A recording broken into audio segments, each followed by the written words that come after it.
Jesus e o Evangelho à luz da psicologia profunda. A paciência. Evangelho capítulo 10, item 7. Bem-aventurados os pacíficos, porque serão chamados filhos de Deus. São Mateus capítulo 5, versículo 9. A mais remota hipótese de considerar-se Jesus como Deus repugna o esforço desenvolvido pela psicologia profunda e pela razão, que discordam veemente da possibilidade de um Deus-homem ou de um homem-Deus, configurando o Supremo Criador vestido pela tangibilidade transitória para vivenciar os postulados por ele concebidos, envolvendo-se em interpretação mitológica que deságua no ultrapassado labirinto conceitual do mistério para o ainda precário entendimento humano. O evangelista João é perempetório quando afirma: ninguém jamais viu a Deus. É da mais recuada antiguidade e mesmo modernamente em diversas culturas do Oriente a conceituação da humanização divina, assim como da divinização humana, em frontal agressão ao bom sentido da lógica e da criação.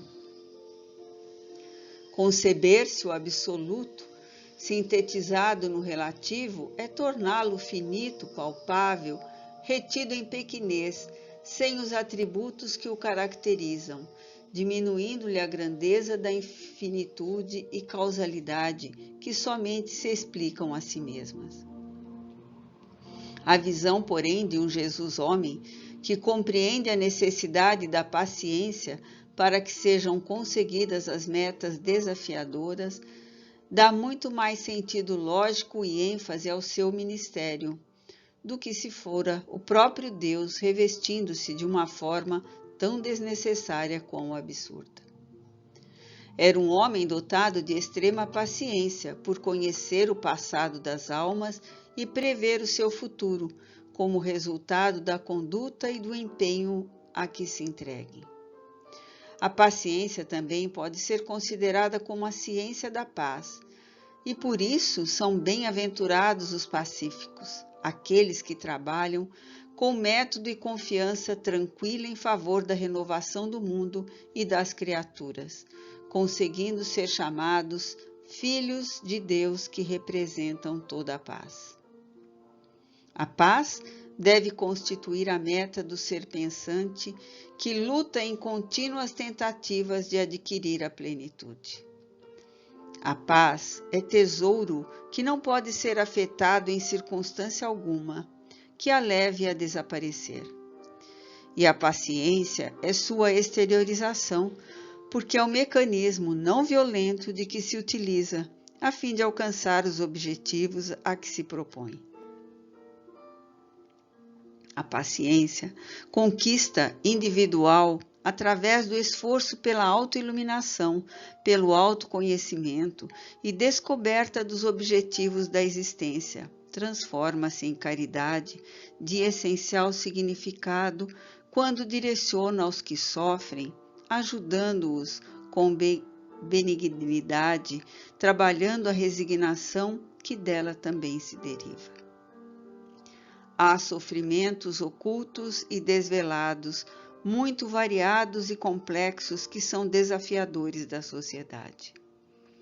Aqueles que são mais vistos, às vezes, sensibilizam os indivíduos que se comovem e se oferecem para minimizá-los. Embora as multidões de aflitos e sofredores se apresentem em desalinho pelas ruas, vielas e campos do mundo. Todavia, aqueles que são ocultos, que poucos percebem, estiolando os sentimentos mais belos do indivíduo, esses esperam mãos compassivas e corações pacientes, para auscultá-los e escutar-lhes os gemidos quase inaudíveis, arrancando das carnes, das almas, os espinhos dilaceradores que as mortificam.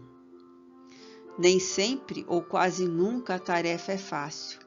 Alguns seres se encontram tão doentes moralmente e tão descrentes da caridade que se fazem agressivos, difíceis de serem ajudados, exigindo paciência perseverante e desinteressada para os alcançar. Outros tantos, através das suas reações afetivas e encolerizadas, constituem prova áspera que a paciência deverá suplantar com bondade e compaixão. Quanto mais doente, mais atendimento paciente necessita a ave humana ferida no seu voo de crescimento interior. Nem sempre é fácil entender o desespero de outrem, quando não se experimentou algo semelhante. São muitos os fatores de aflição, desde pequeninas dificuldades até as exaustivas e quase insuportáveis expiações, todas exigindo paciência a fim de serem atendidas e solucionadas. A paciência encoraja o ser, porque o ajuda a enfrentar quaisquer situações, tomado pela ciência da paz. Jesus deu mostras significativas dessa conduta quando deixou de fazer muita coisa que parecia indispensável e solucionadora. Não se apressou em iniciar o ministério, senão quando os tempos haviam chegado e as circunstâncias se faziam auspiciosas.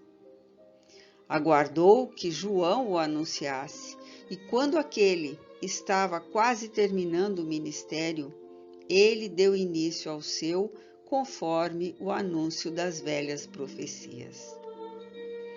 Submeteu-se a todas as injunções impostas pelas revelações antigas que caracterizavam o Messias. Pacientemente aceitou a observação do Batista, que o testificou após o fenômeno da voz espiritual que se fez ouvida, informando ser este o Filho dileto em me agrado, confirmando a independência entre pai e o descendente. Jesus viveu sua humanidade com singular elevação, suportando fome, dor, abandono e morte, sem impacientar-se, submisso e confiante, ultrapassando todas as barreiras então conhecidas a respeito das existências humanas, assim tornando-se um paradigma a ser seguido, destroçando o que era comum, corriqueiro, banal, fixo em torno dos indivíduos, o limite das suas forças. Já se disse que o homem é um milagre, certamente um milagre da vida que transcende o convencional e conhecido, porque sempre se apresenta acima de qualquer interpretação e entendimento. A sua constituição física perfeita é uma maquinaria incomum. A sua emotividade extraordinária em mecanismos de altíssima sensibilidade. E o espírito, viandante de 1000 jornadas, constitui um enigma para uma rápida definição ou profunda interpretação, estando, por enquanto, além do entendido. Humano, porém, Jesus foi especial em razão dos seus valores. Tornou-se pequeno para fazer-se semelhante aos que o acompanhavam e não diminuiu a grandeza interior. Ele se fez um novo biótipo, trazendo um conteúdo diferente ao convencional e aceito, realizando o antes impossível, graças à sua paranormalidade excepcional, demonstrando quem ele é.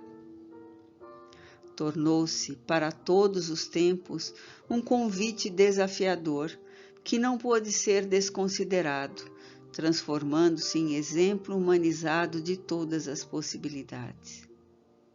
Ele foi livre e atingiu as culminâncias do amor imaginável, da paixão pelas criaturas, as quais veio socorrer e conduzir como pastor que arrisca a vida para salvar do perigo as ovelhas que tresmalharam. As suas ideias merecem estudo acurados de ateus e religiosos, de místicos e de cépticos, sendo todos unânimes em afirmar que a sua justiça social é irretocável e que o seu amor é incomum, rompendo com os tempos dos seus dias para antecipar um futuro que ainda não foi conseguido. O seu compromisso com a sociedade de todas as épocas dele fez um revolucionário que não instiga ódio, demonstrando que são todas as criaturas iguais, sem diferença de credos, de raças, de nações, de classes, na condição de filhos de Deus, seus irmãos, aos quais veio ensinar como poderiam ser felizes. No entanto, não almejou que essa felicidade fosse lograda somente após a morte, mas no instante mesmo da renovação interior, que é o momento azado para aurir paz e harmonia. E tudo com inexcedível paciência, não antecipando informações que a mentalidade da época estivesse impossibilitada de entender. Razão porque anunciou que enviaria o Consolador, que o mundo ainda não conhece, porque não o pode suportar para fazê-lo. Tempo e espaço, na sua dimensão, encontram-se ultrapassados, valendo o momento hoje a oportunidade apresentada para encetar a marcha da busca de Deus. Deus é a meta, Ele é o meio, a vida é o caminho que Ele ilumina de exemplos para que todos se encontrem e se engrandeçam. Surge então, com a psicologia profunda, uma nova imagem de Jesus, o homem que ama, que serve, que espera, que ensina e pacientemente intercede junto ao Pai por todos aqueles que estão na retaguarda. Ele deixa de ser uma lembrança da ortodoxia ou da teologia para tornar-se vivo e atuante, próximo sempre de quem o queira escutar e seguir os seus ensinamentos, atuais e palpitantes. A sua proposta não é para que se fuja deste mundo enfermo, da sociedade empobrecida moralmente, mas para que se consiga curar a doença com a conquista da saúde para cada membro do planeta e haja enriquecimento moral de todas as criaturas membros do organismo social. Tal cometimento é um grave desafio que somente os espíritos pacientes irão conseguir e por isso serão chamados filhos de Deus.